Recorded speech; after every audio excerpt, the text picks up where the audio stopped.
There are many words commonly used today to describe political attitudes. We are told there are conservatives, liberals, libertarians, progressives, right-wingers, left-wingers, socialists, fascists, communists and Nazis. In addition, you have political party labels. You might feel that you belong to the Republican Party or the Democrat Party. Likewise, in other nations you have a Labour Party and a Conservative Party, and yet not one person in 1,000 can clearly define the ideology that any of these words represent. They are used primarily as labels to impart an aura of either goodness or badness, depending on who uses the words and what emotions they trigger in their minds.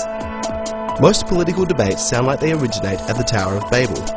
Everyone is speaking a different language. The words may sound familiar, but speakers and listeners each have their own private definitions.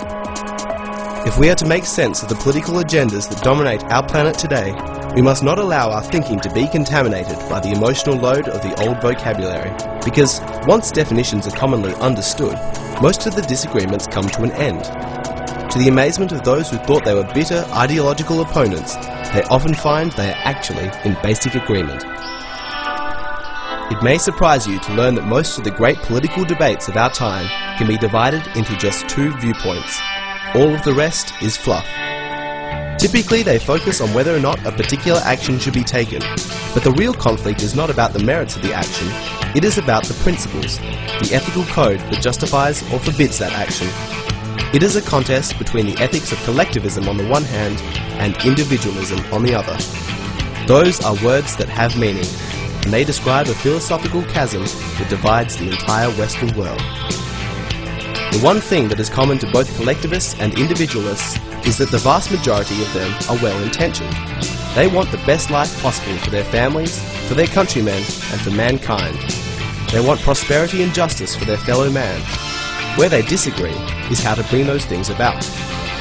This series will explore the research done over 45 years by Mr. G. Edward Griffin about the 5 major concepts of social and political relationships, and within each of them, the opposite viewpoints of collectivism and individualism. The first of these concerns the origin and nature of human rights. Part 1 of this series will show where rights are derived from. Does an individual have rights simply because a law guarantees them?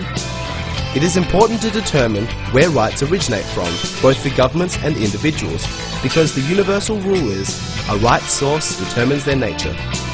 Where does the justification for protecting those rights come from? And where does an individual or government claim their authority from when they exert force over others in protecting those rights? Part 2 will examine the concept of group supremacy. We will look at the difference between a republic and a democracy and study what it means to be a group. Does a group have groups' rights? Are those rights greater than the individual's rights? And where is this greater good mentality that dictates collectivist policy likely to lead us? In Part 3, we look to the divide between collectivism and individualism regarding coercion versus freedom, primarily a question of charity. The issue of charity is a two-part question. First, what is to be achieved, and then how to achieve it. As mentioned earlier, both sides generally agree on the first part of the question, that charity is good and that we should help less fortunate individuals. However, they disagree on how they should be helped.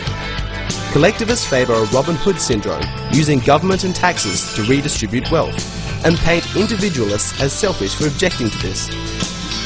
Individualists, on the other hand, advocate voluntary actions and feel that such use of force undermines the truth of the term charity. In Part 4, we examine equality and inequality under law. Collectivists believe themselves to be social engineers and use government to enforce racial or gender quotas in order to bring about a more equal society. Individualists disagree and state that while we are all unequal, we all deserve the same equality under the law, and to favour one class or race above another is unequal and it further divides society. The final part of this series explores the proper role of government, the difference between an individualist and a collectivist state, and where each government will take its society. By the end of this series, you will be aware of how each new collectivist law, further regulating society, undermines individual freedom and liberty and begins the inevitable slope towards totalitarianism.